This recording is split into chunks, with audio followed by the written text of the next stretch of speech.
Stiamo anche valutando, proprio in funzione di questi fatti, le eventuali costituzioni di parte civile e la richiesta di danni, perché chiaramente l'immagine dell'associazione è stata veramente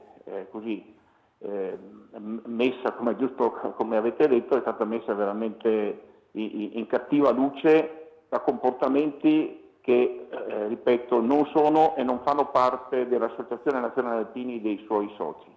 ANA ha intenzione di andare fino in fondo dopo le segnalazioni di presunte molestie durante la 93esima adunata delle Penne Nere dello scorso fine settimana a Rimini, al punto da essere pronta a costituirsi parte civile contro chiunque, alpino o no, abbia recato danno all'immagine del corpo. La volontà è dunque quella di tutelare l'onorabilità, l'impegno, la storia che caratterizzano le Penne Nere. Ma Favero ribadisce, come già fatto nei giorni scorsi, la vicinanza a chi ha subito le molestie e la ferma condanna per quanto accaduto, auspica venga fatta luce sugli episodi segnalati che hanno portato anche ad una petizione online per chiedere una sospensione di 2 anni delle adunate. Se avremo la possibilità di individuare i responsabili e se questi responsabili sono appartenenti all'Associazione Nazionale Alpini, noi interverremo duramente nei loro confronti. Ma contemporaneamente il presidente ANA chiede che non ci si lasci trascinare da facili generalizzazioni.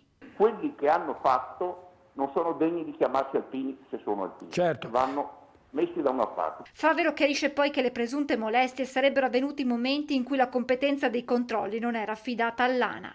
I fatti che sono successi non durante i momenti delle manifestazioni ufficiali, Sì. che noi abbiamo una competenza diretta di controllo anche della manifestazione stessa. L'ultima battuta del presidente dell'Associazione Nazionale Alpini riguarda la possibile strumentalizzazizione politica della vicenda.